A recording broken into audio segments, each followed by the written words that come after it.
Conceda a palavra ao conselheiro Cláudio Terrão, revisor dos autos.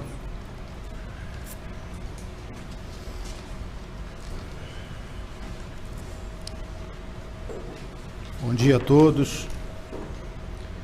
Senhor presidente, destacaria apenas 4 pontos: as despesas com pessoal, o regime próprio de previdência de servidores públicos e, em conjunto, as despesas com manutenção e desenvolvimento do ensino e os gastos mínimos com ações e serviços públicos de saúde. De toda sorte, antes de passar a análise resumida desses pontos, gostaria de solicitar a Vossa Excelência que faça inserir nas notas taquigráficas a íntegra do meu voto, ressaltando que eu distribuí previamente aos membros desse colegiado e que o disponibilizarei no sistema após encerrada a sessão, dando-lhe ampla publicidade. Perfeitamente. Despesas com pessoal. No que tange a despesa com pessoal, além de fazer um apanhado histórico sobre como este tribunal tem tratado a questão, exponho minha compreensão sobre o tema para, ao final, divergir da conclusão do relator. E, nesse sentido, adianto que concluirei no sentido de que não se deve aceitar a redução das despesas previdenciárias suportadas pela famigerada fonte de recursos 58 das despesas total com pessoal. Também abro divergência à conclusão do relator de que os princípios da colegialidade e da segurança jurídica deveriam projetar a decisão proferida no assunto administrativo 1.072.447 para além de seu caso singularíssimo, de modo a nortear a interpretação dessa Casa e delimitar as ações de fiscalização das unidades técnicas deste tribunal, sob pena de desnaturar os próprios princípios ali invocados. De toda sorte, entendo necessário destacar alguns pontos relevantes da análise da Cefange sobre esse tema. No exercício de 2010, foi editada a Portaria Conjunta STN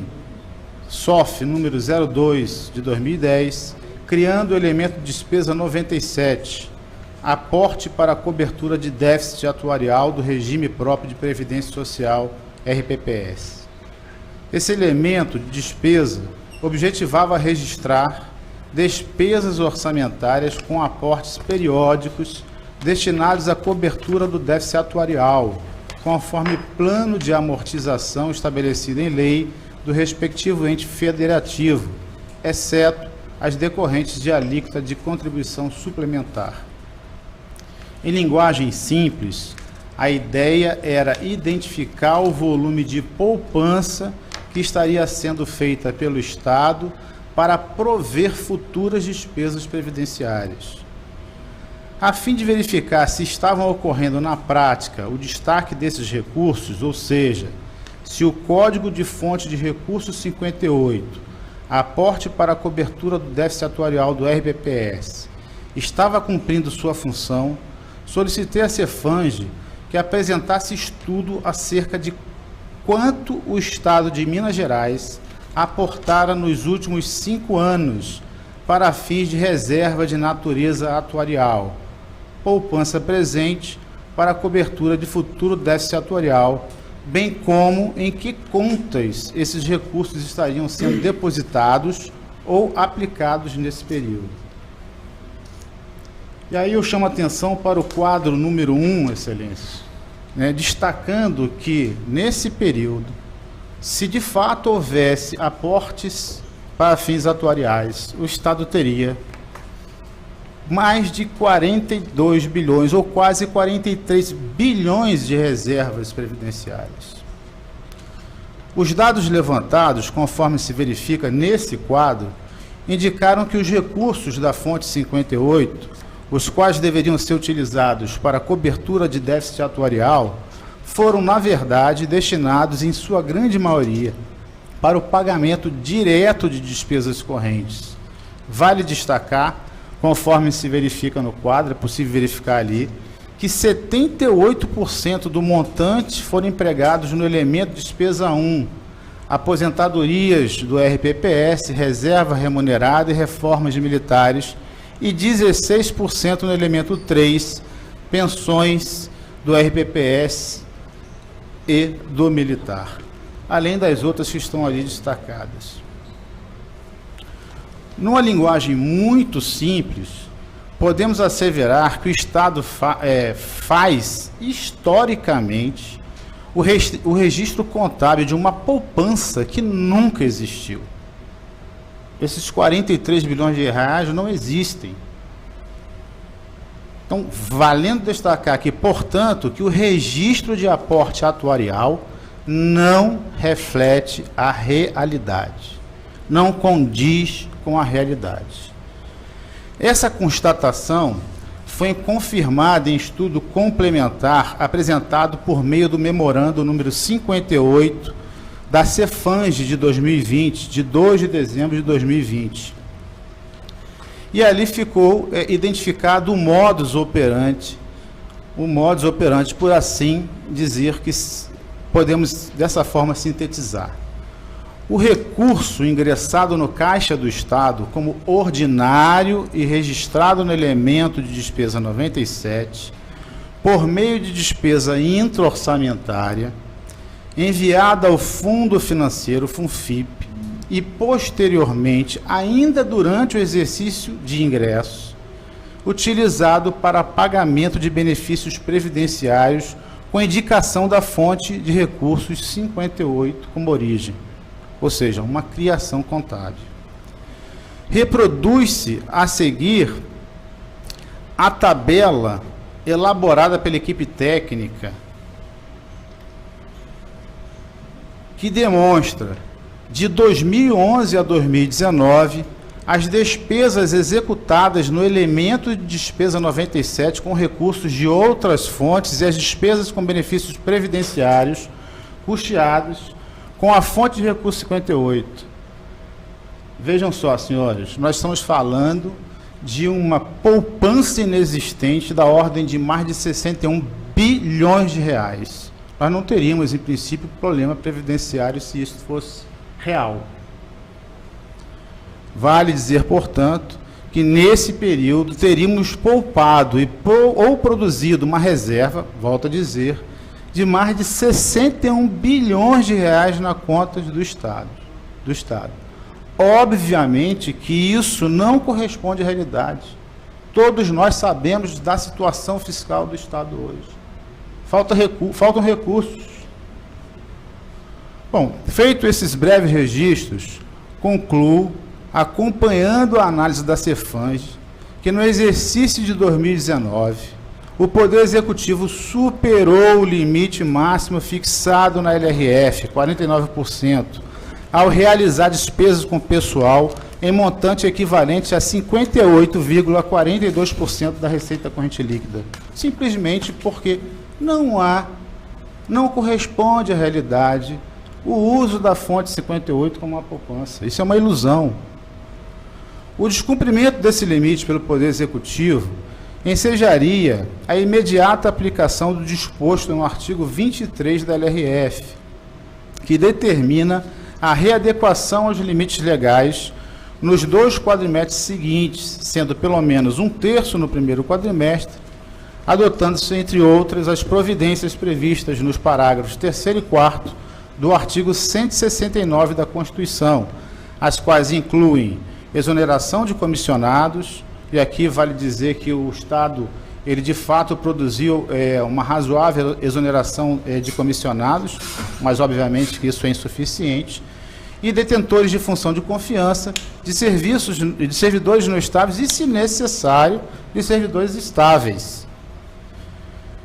Tendo em vista que já estamos no exercício de 2021, todavia, e que a análise das contas de 2019 não pode ser realizada de forma dissociada do atual contexto jurídico e normativo vigente, os dispositivos acima, ou já identificados, eles não podem ser aplicados, pois em face do estado de calamidade pública decorrente da pandemia da Covid-19, incide o disposto no artigo 65 da LRF, que nessas condições excepcionais dispensa o atingimento de resultados fiscais e suspende a contagem do prazo estipulado no seu artigo 23. Além disso, a Lei Complementar 178,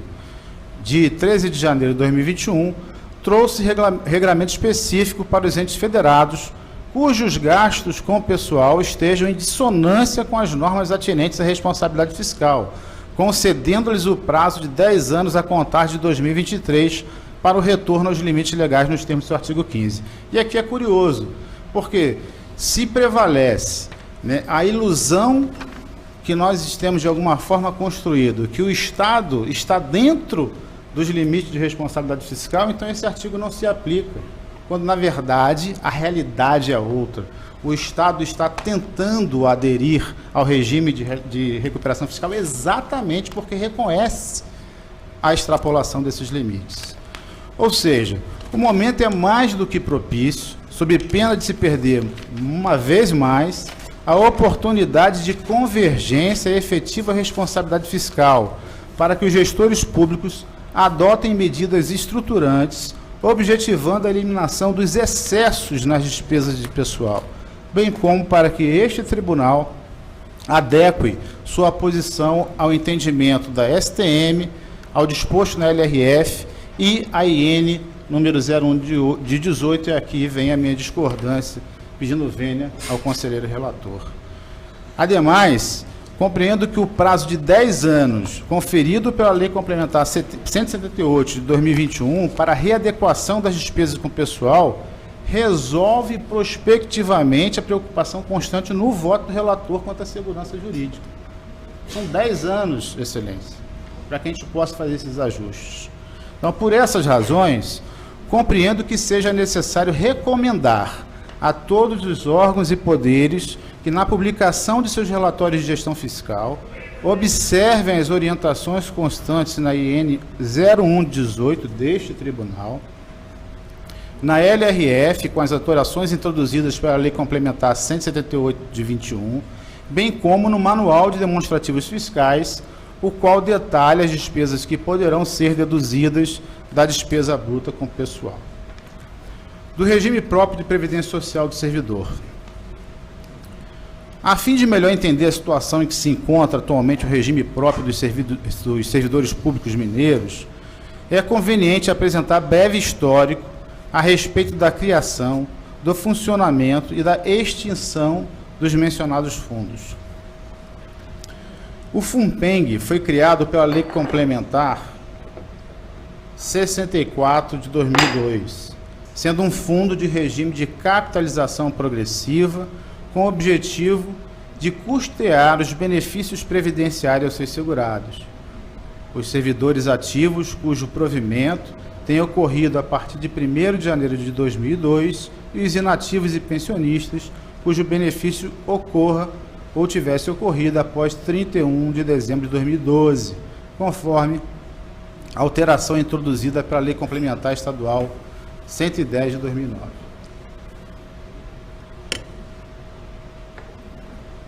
Segundo consta do estudo técnico elaborado pela Cefans, por ocasião da apreciação das contas relativas ao exercício de 2013, a evolução patrimonial do FUNPENG, que iniciou sua capitalização financeira em 2002 com 17,236 milhões de reais, atingiu em 2012, 10 anos depois, o valor de 2,744 bilhões de reais. E em 2013, esse montante, essa reserva, passou a ser de 3,341 bilhões de reais, uma poupança dos servidores mineiros. Por se tratar de um fundo de regime de capitalização, o FUNPENG vinha realizando investimentos para a constituição de suas reservas matemáticas, em cumprimento ao disposto no inciso 1º do artigo 55 da Lei Complementar Estadual 64/02, conforme estabelecido pelo Conselho Monetário Nacional.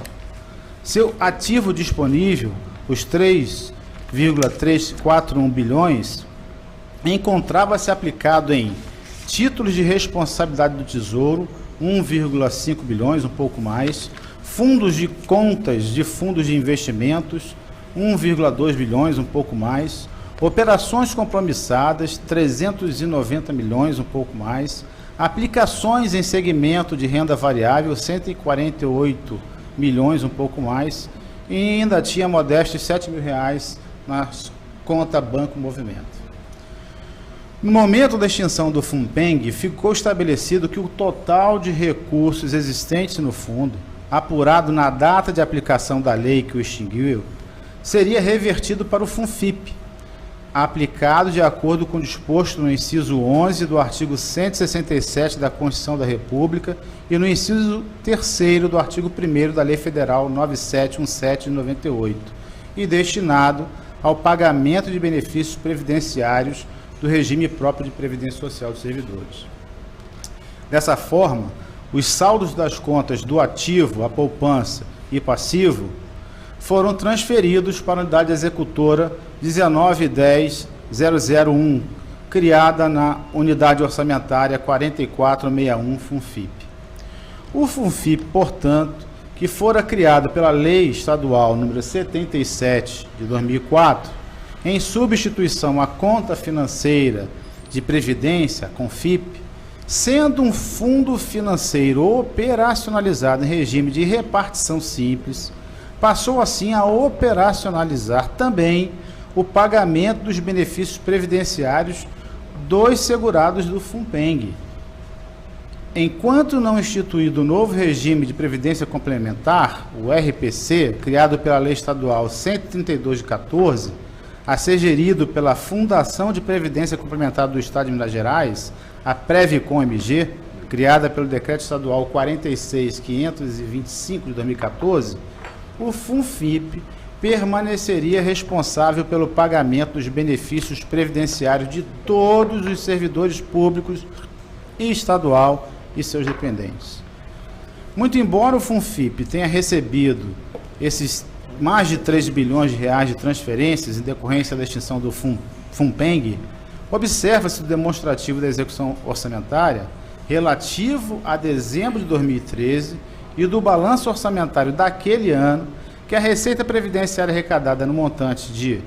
2,339 bilhões fora insuficiente para fazer face ao total de despesa, 6,997 bilhões de reais com pagamento de benefícios. A partir do exercício financeiro de 2014, após a criação do FUNPREV pela Lei Complementar Estadual 131/13 e a instituição do RPC pela Lei Complementar Estadual 32 de 14, ficou estabelecido que, para os servidores que ingressarem no Serviço Público do Estado de Minas Gerais a partir de 12 de fevereiro de 2015, aplicar-se-ia às aposentadorias e pensões o limite máximo estabelecido para os benefícios do Regime Geral de Previdência Social, RGPS, de que trata o artigo 201 da Constituição da República, nos termos do artigo 3º da Lei Complementar Estadual 132 de 2014. O RPPS passava, assim, ao menos teoricamente, a ser custeado pelo FUNFIP, no regime de repartição simples, e pelo FUNPREV, no regime de capitalização. Entretanto, o FUNPREV nunca foi efetivamente constituído, pois a norma previa um prazo de 360 dias, contados da sua publicação, para que o Poder Executivo editasse lei complementar estabelecendo sua estrutura, o que nunca ocorreu. Dessa forma, todos os servidores vinculados a esse fundo passaram a verter contribuições ao FUNFIP. A CEFANGE, em seu estudo inicial relativo ao balanço geral do Estado do exercício de 2020, do qual sou relator, o processo 1.101.512, informou que em 22 de setembro de 2020 foi editada a Lei Complementar Estadual 156, que em seu artigo 19 cria o FFP-MG, um fundo de previdência dos servidores públicos civis do Estado, sem personalidade jurídica e dotado de individualização contábil, cujo objetivo é garantir os benefícios previdenciários concedidos pelo regime próprio de previdência. Esclareceu ainda que, de acordo com o artigo 21 da referida lei complementar, foi extinto o FUNFIP, sendo que o total de recursos nele existentes foi incorporado ao FFP-MG. Além disso, mencionou que, por meio do artigo 22 da referida lei, foi criado o FREPRENG, Fundo de Previdência dos Servidores Públicos e Serviços do Estado, sem personalidade jurídica, e dotado de individualização contábil, tendo como objetivo buscar e manter o equilíbrio financeiro e atuarial do sistema de previdência social dos servidores públicos estatais. Referida à lei complementar, no entanto, não teria abordado a situação do FUNPREV, que continua até o momento sem regulamentação e, portanto, descapitalizado. Destacou ainda que, em função da ausência de regulamentação do FUNPREV, o FUNFIP e, mais recentemente, o FFPMG tem absorvido as contribuições de servidores admitidos no Estado desde 12 de fevereiro de 2015, legalmente vinculados ao FUNPREV. Assim, o regime próprio de previdência de Minas Gerais, e aqui eu chamo a atenção, tem operado um único fundo em repartição simples, portanto, sem adoção de nenhum dos métodos necessários para o equacionamento do déficit atuarial. No entender da unidade técnica, a falta de segregação da massa contributiva, devido à inexistência de regulamentação do FUNPREV, torna inócua qualquer medida complementar de equacionamento de déficit. Vale a pena ressaltar isso. Segundo a nossa unidade técnica, devido à inexistência de regulamentação do FUNPREV,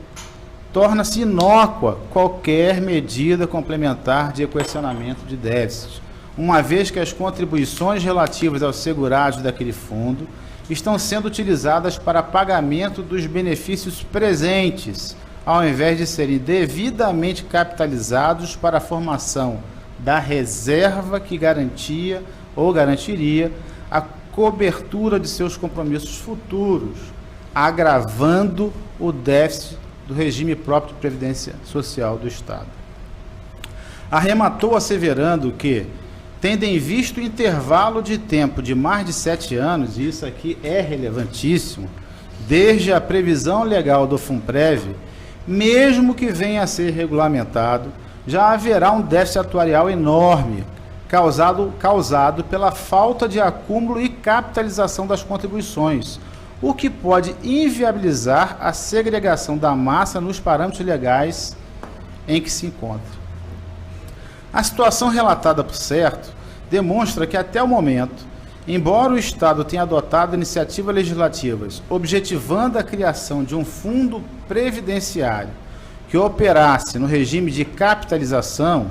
e que objetivasse buscar e manter o equilíbrio financeiro e atuarial do sistema da Previdência Social dos servidores públicos,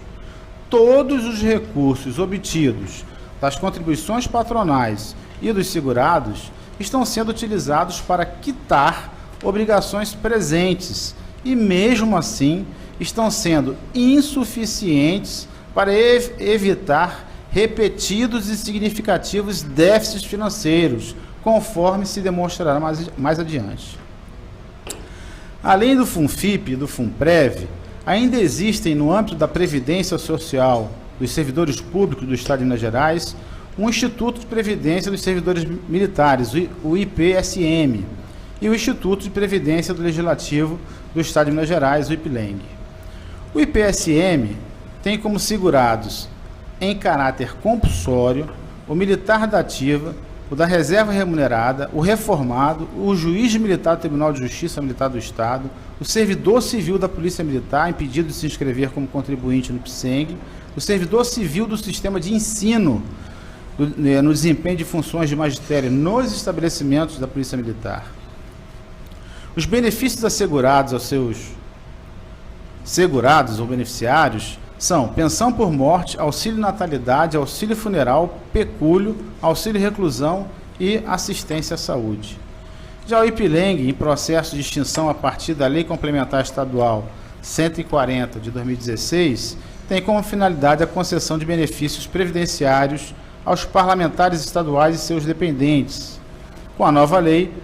o deputado passará a se aposentar pelo regime ao qual está vinculado, INSS ou Previdência do Servidor Público, dependendo de sua origem, podendo complementar o benefício com um novo plano que será criado. Segundo informações da unidade técnica, no exercício de 2019, a receita previdenciária corrente pelo FUNFIP foi de 4,016 bilhões de reais, insuficiente para fazer face ao pagamento de benefícios que totalizaram 13,359 bilhões, gerando um déficit de 9,342 bilhões de reais. Tendo em vista essa situação, o Executivo Estadual aportou 9,751 bilhões para cobrir referido déficit financeiro. Volto a frisar, déficit financeiro, isso não é déficit atuarial. E digo déficit financeiro porque, como restou esclarecido no tópico relativo às despesas com o pessoal, em que pese o Estado se referir seus demonstrativos de execução orçamentária e balanços orçamentários aos aportes como destinados à cobertura de déficit atuarial, não há evidências, não corresponde à realidade às demonstrações contábeis do Estado de que existam recursos controlados separadamente aplicados há pelo menos 5 anos, provenientes de aportes para a cobertura de déficit atuarial. Basta se fazer a pergunta: onde estão essas reservas? Não existem essas reservas. O Estado está num caos financeiro, com reiterados orçamentos deficitários. Com efeito, de 2016 a 2019, o crescimento da receita corrente do FUNFIP foi de 11,62%, enquanto as despesas elevaram-se 24,07%, acarretando recorrentes aumentos na insuficiência financeira do regime durante todo o período analisado, os quais foram compensados com aportes financeiros realizados pelo Tesouro Nacional. É necessário que os recursos da fonte 58, contabilizado desde 2011, como nós estamos vendo aí, no montante, como nós estamos vendo aí, que supera 61 bilhões de reais, né, poderiam ser empregados como aporte ou efetivo aporte para a cobertura de déficit atuarial. Não existe. Isso é uma ficção. Portanto, viabilizando uma diferente realidade do sistema previdenciário de Minas Gerais.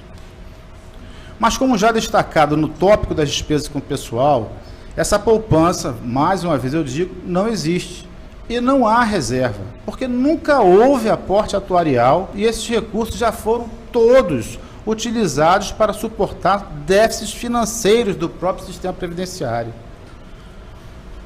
Pois bem, confirmando esse contexto deficitário, o governador do Estado, em recente notícia extraída da Agência Minas Gerais, ao se referir às novas regras do regime próprio de previdência social, aprovadas pela emenda à Constituição Estadual número 104/2020 e pela Lei Complementar Estadual 156 de 2020, esclareceu, abre aspas, a economia prevista em relação ao atual cenário é de 2,2 bilhões por ano, considerando-se a revisão das alíquotas sobre os vencimentos e as demais medidas implementadas. Essa redução terá um impacto importante sobre déficit previdenciário, que é um dos maiores problemas da administração estadual e cujo valor acumulado desde 2013 é de, aí houve atualização, ali são valores nominais, 130 bilhões de reais em valores corrigidos, ou seja, uma falsa poupança de 130 bilhões de reais que o governador aqui está reconhecendo como déficit. Sem a aprovação da reforma previdenciária, complementa o governador, esse problema se agravaria, é verdade. Permanece o governador. O déficit de 130 bilhões é resultado do aporte que o Estado precisa fazer em recursos de tesouro. Veja bem, vou repetir. O déficit de 130 bilhões é o resultado do aporte que o Estado precisa fazer em recursos do Tesouro para corrigir,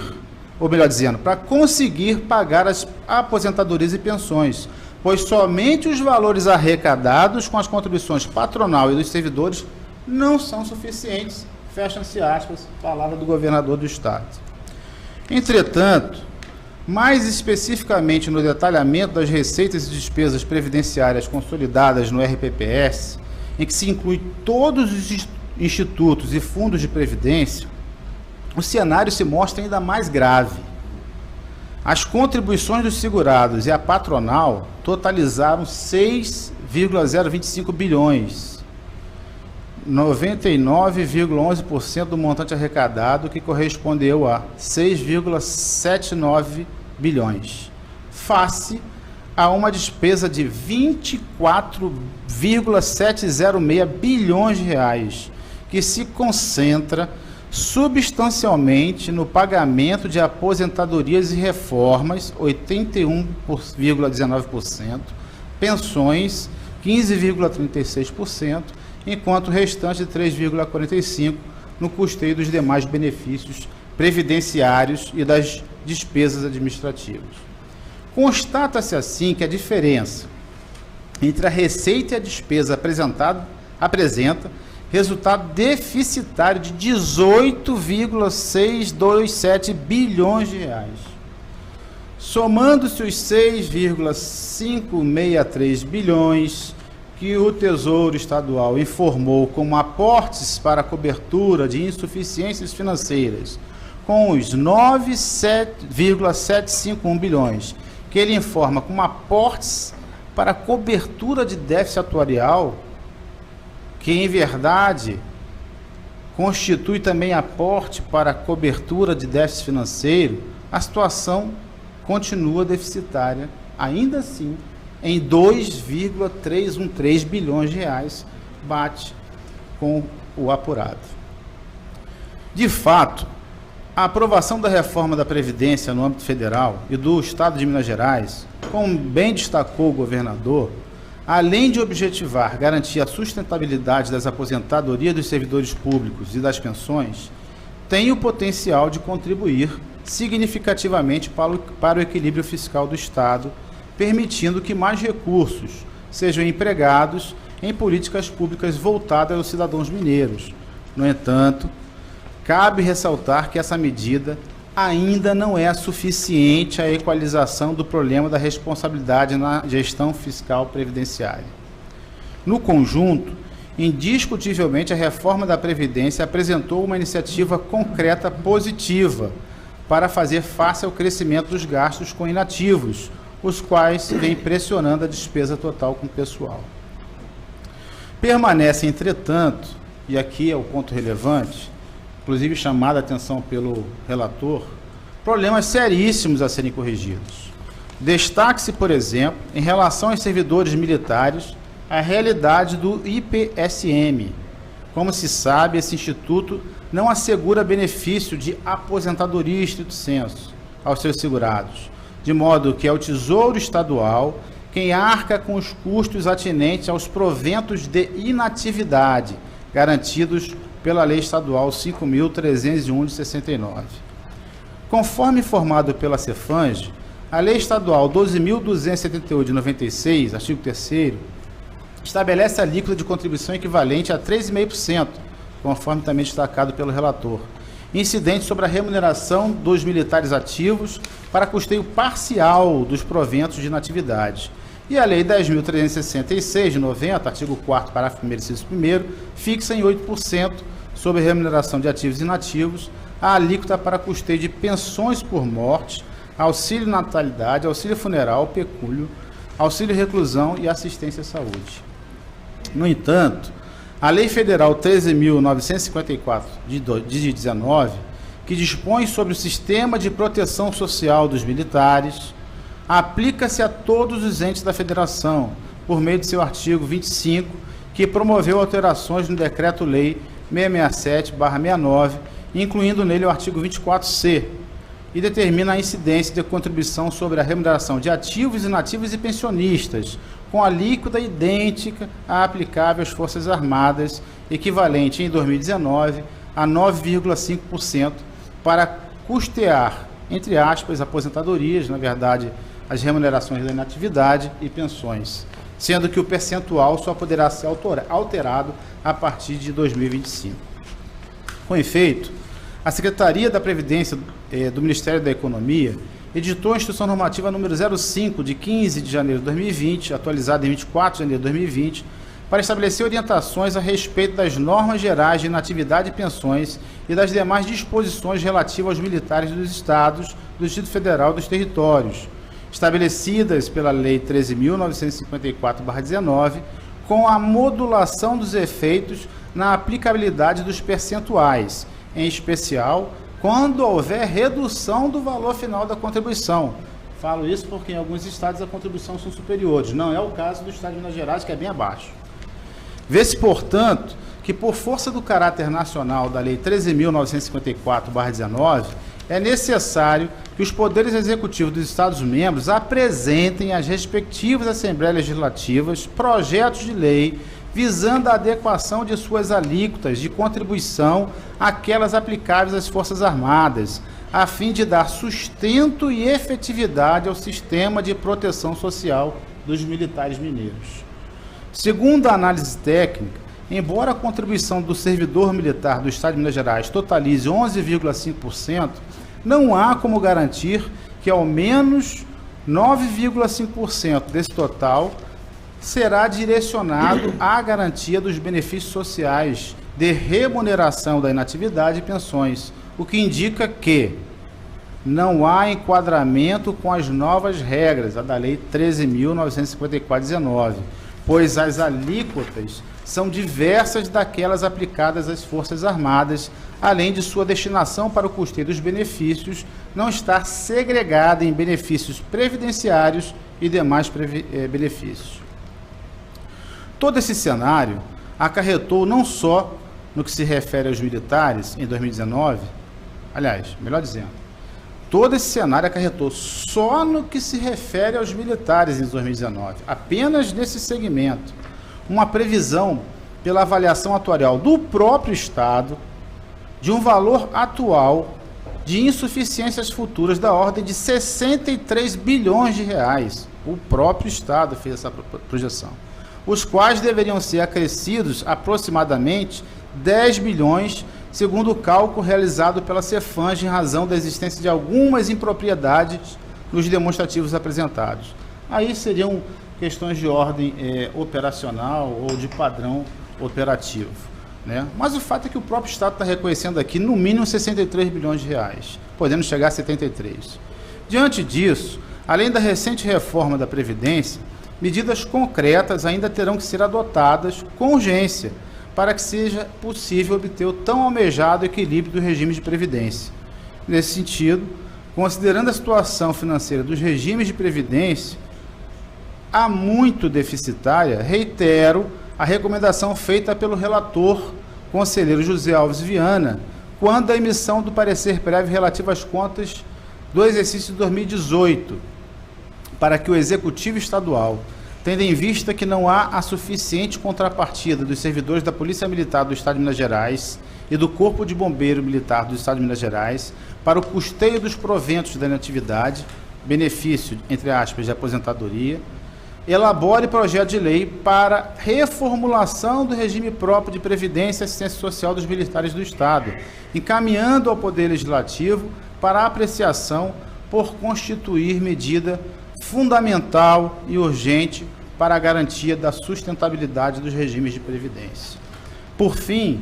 cumpre recomendar que o Executivo Estadual, quando vier a realizar aportes para a cobertura de déficit atuarial, ou em linguagem popular, quando vier a realizar uma poupança previdenciária para médio e longo prazo, atente-se para que seja observado nos termos da portaria MPS número 746/11 do Ministério da Previdência Social, que os recursos utilizados para cobrir déficits atuariais do regime próprio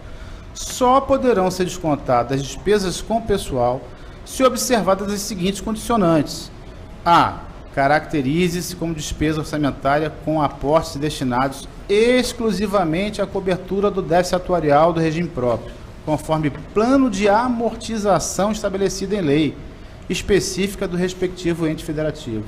B. Sejam os recursos decorrentes do aporte utilizados para o pagamento de benefícios previdenciários dos segurados vinculados ao plano previdenciário de que trata o artigo 2º, inciso 20, da portaria MPS número 403 de 2008. C.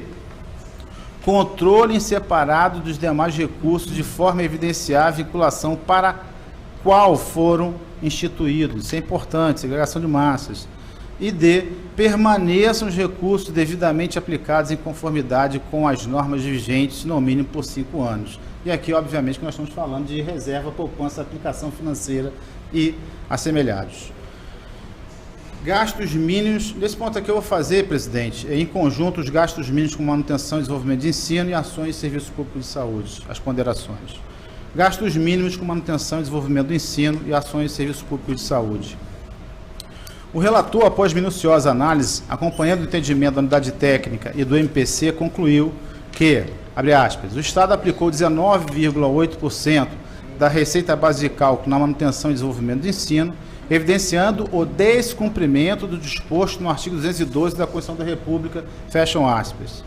Da mesma forma, adotando o estudo técnico como razão de decidir e acorde com a manifestação do MPC, entendeu que, abre aspas, o Estado aplicou 8,93% da receita base de cálculo nas ações de serviços públicos de saúde, evidenciando o descumprimento do disposto no artigo 6º da Lei Complementar 141/2012, fecha aspas.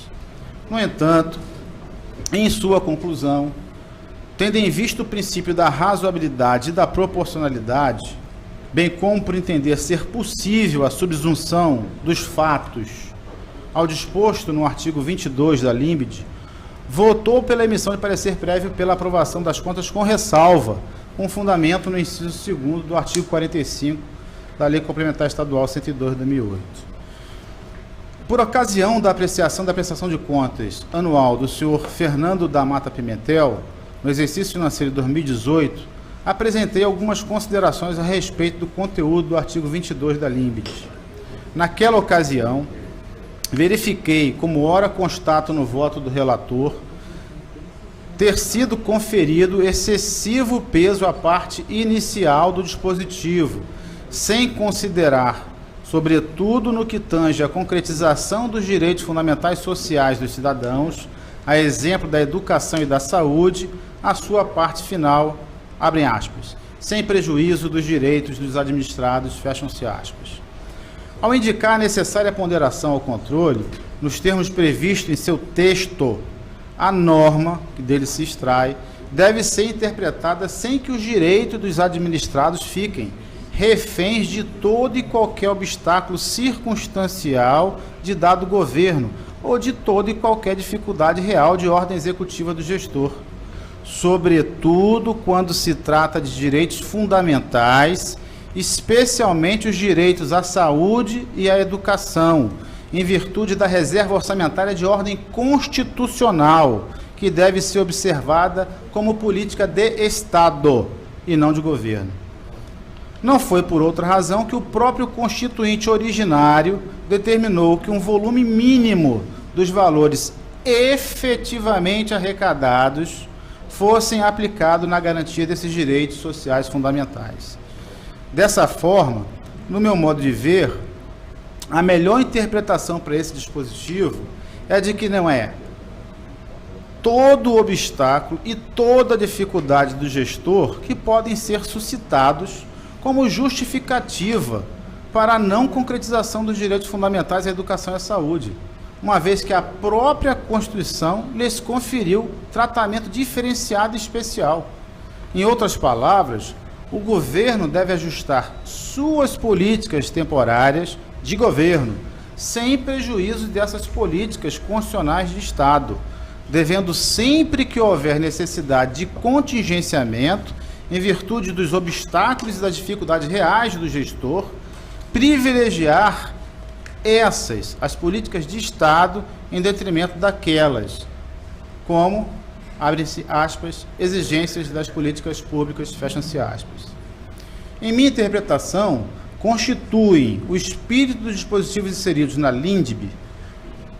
contribuir para o aprimoramento da gestão pública e reduzir os efeitos gerados por ineficiências gerenciais, mas jamais criar um salvo-conduto para os gestores públicos a fim de que descumpram as normas de garantia dos direitos fundamentais a ponto de apenas por mencionarem-se obstáculos ou dificuldades contingentes, poderem livrar-se do cumprimento de um mandamento constitucional. Ademais, ainda que a LINDB tenha indicado que na avaliação da regularidade ou validade da conduta considerem-se as dificuldades e os obstáculos enfrentados pelo gestor, vale mais uma vez registrar que, quanto à educação e saúde, a base de cálculo para fins de ajustamento do mínimo é a receita efetivamente arrecadada e não a prevista no orçamento, de tal sorte que o Constituinte foi inteligente em relação a isso. Conquanto imerso em crise financeira, o cumprimento dos índices mínimos da Constituição da República, ele já é automaticamente ajustado à realidade fiscal. Se arrecada menos, se gasta menos. Na velha linguagem popular, tem 2 quilos de farinha para fazer um bolo, se partirá 25% do pedaço do bolo feito com 2 quilos de farinha. Se tem apenas 1 quilo de farinha, se partirá 25% do pedaço do bolo com 1 quilo de farinha. Em outras palavras, diante de uma crise econômica conjuntural que exige corte de gastos, compreendo não ser cabível interpretação segundo a qual competiria ao gestor público contingenciar despesas justamente nos direitos fundamentais à educação e à saúde, sob pena de ofensa direta à Constituição, aos direitos fundamentais e, inclusive, à parte final do artigo 22 da LINDB, além dos princípios da razoabilidade e da proporcionalidade que foram utilizados em sentido diverso dessa argumentação. É importante destacar que a interpretação que vem sendo dada nas contas do governo estadual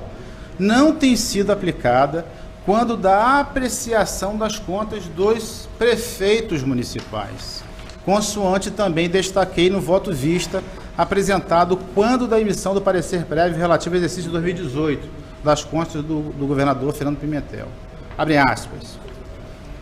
Os órgãos fracionados desta Corte vêm deliberando pela rejeição das contas dos chefes do Poder Executivo na esfera municipal, quando não demonstrada a aplicação dos percentuais mínimos nas áreas de saúde e educação. Nessas hipóteses, a análise invariavelmente direciona-se para o cumprimento dos índices calcados dentro do orçamento anual, desconsiderando eventuais peculiaridades vivenciadas no âmbito local,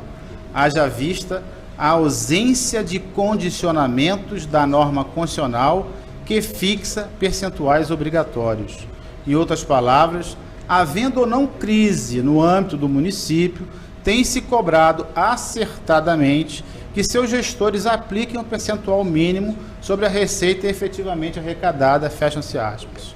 Ou seja, o tribunal vem reiteradamente conferindo tratamento diferenciado às contas do Estado, porquanto, em relação aos municípios, ainda que em semelhantes situações de crise fiscal e econômica,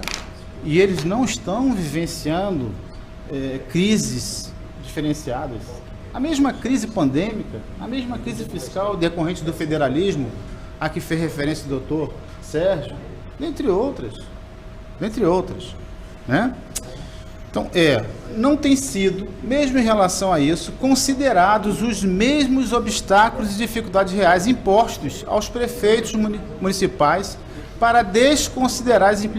as inaplicações mínimas em saúde e educação,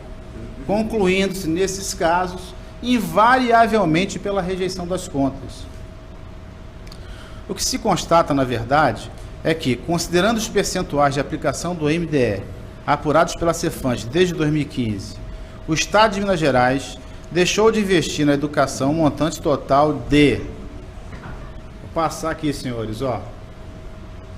9 bilhões de reais, mais de 9 bilhões de reais. Está ali, 2015, 2016, 2017, 2018, 2019. Foram mais de 9 bilhões de reais que foram deixados de passar para a educação. Além disso, ou apesar disso, após 7 anos da inclusão do parágrafo 1º do artigo 6º da IN 13 de 2008, o qual, conforme já explicitado, definiu que não serão considerados na composição do índice de aplicação do ensino os gastos com inativos e pensionistas da área de educação, o governo atual voltou a computá-las, conforme a ata da reunião número 03 da Câmara de Coordenação da Ação Governamental, como gastos em educação, restabelecendo, portanto, uma prática há muito abolida. Por essas razões sintéticas, compreendo que a glosa das despesas previdenciárias do montante do MDE não pode ser considerada obstáculo ou fator real contingente e, sobretudo, desconhecido do governo. Não faz o menor sentido. Vale destacar que houve expressa opção política do governo de não investir em educação, ao pretender considerar que os gastos com aposentadorias e pensões devessem ser considerados como investimento para a melhoria da educação pública. Uma falácia, com todo respeito. E isso aprovado pela Câmara de Coordenação da Ação Governamental. Isso foi uma decisão política. Decisão política. Não se refere às... Perdão. Então, quanto à educação, nós temos aí mais de 9 bilhões, né, que poderiam ser invertidos para a melhoria da qualidade da educação do Estado de Minas Gerais. Certamente nós poderíamos ter aí nas futuras gerações cidadãos com melhor qualidade, tanto cultural, mas em especial com melhor potencial empregatício, com melhor capacitação laboral, né, que poderia inclusive melhorar a economia estatal. Pois bem, no que se refere às despesas com saúde, o Estado aplicou no exercício de 2019 o percentual de 8,93% da receita base de cálculo, ficando significativamente abaixo do mínimo constitucional, 12%. Assim como para o ensino, o levantamento dos valores aplicados nos últimos 5 anos permite verificar uma significativa defasagem nos investimentos da saúde da ordem de mais de 8 bilhões de reais. 8 bilhões de reais é um bom recurso para ser aplicado em construções de hospitais e melhoria do atendimento à saúde da população mineira. Enfim, compreendo que o descumprimento reiterado dos comandos constitucionais atinentes à aplicação de recursos em MDE e APS, sem que este tribunal tenha emitido pareceres prévios pela rejeição das contas, tem acarretado inúmeros prejuízos à população mineira, que em um período de 5 anos poderia ter desfrutado da prestação de serviços seguramente mais qualificados, caso tivessem sido investidos os mais de 17 bilhões de reais, que é exatamente a soma desses dois montantes, o que se deixou de investir em educação e em saúde nessas duas finalidades. À vista das considerações acima apresentadas, concluo, portanto, que o descumprimento dos percentuais de gastos mínimos com ensino e saúde estabelecidos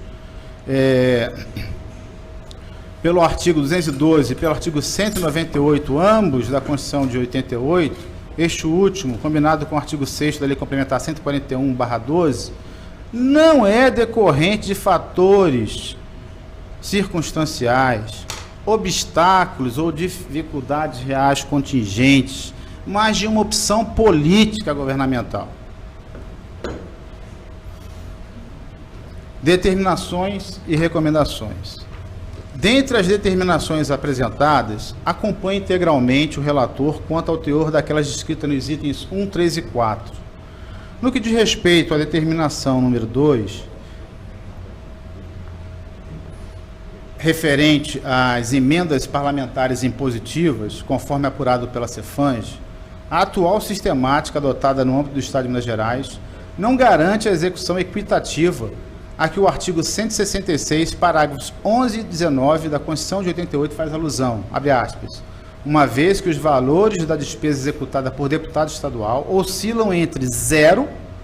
e 5,112 milhões de reais, e que, fecham aspas, e que, abre aspas, mais de 50% das despesas de emendas impositivas foram realizadas em apenas 4 regiões intermediárias: Belo Horizonte, Juiz de Fora, Teófilo Otoni e Varginha, fecham-se aspas. Dentre outras apurações, inclusive quanto à realização de despesas per capita, e o relator fez aí uma excelente análise em relação a isso. Essa situação acarreta a absoluta falta de transparência na destinação dos recursos, a quebra da impessoalidade e a inobservância das regras de equidade, o que enseja, a meu ver, a necessidade de complementar a determinação do relator, né, pedindo vênia, se assim Vossa Excelência entender, com a fixação de um prazo de 90 dias para que o Estado crie os identificadores de procedência e uso dos IPUs exclusivos às emendas impositivas. Acho que essa é a questão. É de fato extremamente relevante, concordo com Vossa Excelência, mas penso que nesse caso aí é tão relevante que nós deveríamos inserir um prazo para esse cumprimento. Já em relação à determinação número 5, embora a questão atinente ao histórico de restos a pagar, e aqui eu gostaria que realmente chamar a atenção aos colegas conselheiros, já em relação à determinação número 5, embora a questão atinente ao histórico de restos a pagar da saúde e do ensino seja de fato relevante,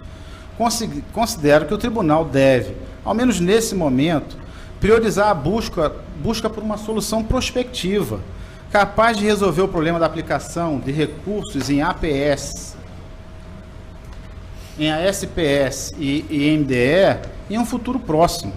A imposição da obrigação de apresentar meios para regularizar restos a pagar inscritos desde 2011 ao atual gestor que assumiu o governo do Estado no exercício e análise gera ônus, penso eu, excessivo para ele, que além de cumprir as obrigações impostas pela Constituição em seu mandato, terá de corrigir problemas acarretados por escolhas, se reprováveis ou não convém aqui avaliar neste momento, de responsabilidade dos governos anteriores. Ademais, esse tema será objeto de maior aprofundamento quando da análise das contas do governador referente ao exercício 2020, da qual sou relator, oportunidade em que se abordará, inclusive, a possibilidade de cancelamento de restos a pagar após o decurso de 5 anos, em razão da ocorrência de eventual prescrição, e isso precisa ser dialogado com o Estado. Entendo, portanto, que a determinação atinente à apresentação de plano de ação para aplicação em APS, em ASPS e MDE, das disponibilidades financeiras oriundas de cancelamento de restos a pagar realizado desde 2011, tornou-se impertinente, diante da troca da gestão, e, na verdade, pode constituir óbice ao atingimento do índice condicional nos próximos exercícios, razão pela qual, neste ponto, pedindo vênia ao relator, eu deixo de acompanhá-lo, tá, em relação a essa determinação. No que diz respeito às recomendações, proponho apenas o aprimoramento do texto da recomendação 12, para que a entidade possa realmente aplicar o percentual de 1% da receita corrente líquida, e aqui eu estou falando da FAPEMIG, né, previsto no artigo 212 da Constituição Estadual, em amparo ao fomento, à pesquisa, é necessário que o Poder Executivo promova o efetivo repasse financeiro dos recursos para a FAPEMIG, o que não vem ocorrendo, conforme a informação prestada pela própria Cefans. Ademais, não competiria ao governo, abre-se aspas, realizar a aplicação dos recursos financeiros repassados, fecham-se aspas, mas a própria entidade de amparo e fomento, de modo que, na minha visão, o teor da recomendação direcionada ao governo do Estado deve compreender o seguinte sentido: 12. E aqui eu peço licença, conselheiro relator, caso Vossa Excelência assim o entenda, de modificar a redação. Realizar o efetivo repasse financeiro dos recursos previstos no artigo 212 da Constituição da República, da Constituição do Estado, para a FAPEMIG, a fim de que ela possa efetivamente aplicá-los na finalidade prevista. O que nós temos que orientar aqui é o Estado para que ele promova o repasse, a fim de que a instituição execute a sua missão. Por fim, proponho sejam acrescidas as seguintes recomendações apresentadas na fundamentação deste voto. A. Que na publicação de seus relatórios de gestão fiscal sejam observadas por todos os órgãos e poderes as orientações constantes na IN número 01/18 da LRF, com as alterações introduzidas pela Lei Complementar 178 de 21, bem como no Manual de Demonstrativos Fiscais, o qual detalha as despesas que poderão ser deduzidas da despesa bruta com pessoal. B. Que nos termos da recomendação feita pelo conselheiro José Alves Viana, quando da emissão de parecer prévio relativo às contas do exercício 2018, o Executivo Estadual, tendo em vista que não há suficiente contrapartida dos servidores da Polícia Militar do Estado de Minas Gerais e do Corpo de Bombeiros Militar do Estado de Minas Gerais para custeio dos proventos de inatividade, benefício de aposentadoria, elabore com urgência projeto de lei para a reformulação do regime próprio de previdência e assistência social dos militares do Estado. Na verdade, o seguro social dos militares. Encaminhando ao Poder Legislativo para apreciação, porquanto constitui medida fundamental para a garantia de sustentabilidade dos regimes de previdência. C. Que o Poder Executivo atente-se, quando vier a realizar aportes para a cobertura de déficit atuarial, para que seja observado, nos termos da portaria MPS 746, que os recursos utilizados para cobrir déficits atuariais do regime próprio só poderão ser descontados das despesas com pessoal, se observadas as seguintes condicionantes. A. Caracterize-se como despesa orçamentária com aportes destinados exclusivamente à cobertura do déficit atuarial do RPPS, conforme plano de amortização estabelecido em lei específica do respectivo ente federativo. Sejam os recursos decorrentes do aporte utilizados para pagamento de benefícios previdenciários dos segurados vinculados ao plano previdenciário de que trata o artigo 2º, inciso 20, da portaria MPS número 403 de 2008. C. Haja controle em separado dos demais recursos de forma a evidenciar a vinculação para a qual foram instituídos. E D. Permaneçam os recursos devidamente aplicados em conformidade com as normas vigentes, no mínimo por 5 anos, porque é isso que caracteriza minimamente uma poupança, uma reserva para essa natureza. Conclusão. Diante dos fatos e fundamentos acima expostos, tendo em vista os cumprimentos percentuais de gastos mínimos com ensino e saúde, estabelecidos pelos artigos 212 e 198, ambos da Constituição da República de 98, este último combinado com o artigo 6º da Lei Complementar número 141/12, voto com fundamento no artigo 45, inciso 3º da Lei Orgânica deste Tribunal, pela emissão de parecer prévio pela rejeição das contas referente ao exercício financeiro de 2019, de responsabilidade do senhor Romeu Zema Neto, governador do Estado de Minas Gerais, com as recomendações apresentadas pelo relator e aquelas constantes em minha fundamentação. O relator já fez as determinações quanto à intimação e, no final, aqui eu estou propondo que sejam encaminhadas cópias deste parecer prévio aos titulares do Tribunal de Justiça de Minas Gerais, do Ministério Público do Estado de Minas Gerais, do Tribunal de Justiça Militar do Estado de Minas Gerais e da Defensoria Pública do Estado de Minas Gerais, após o trânsito em julgado desta decisão. É como voto, Excelência.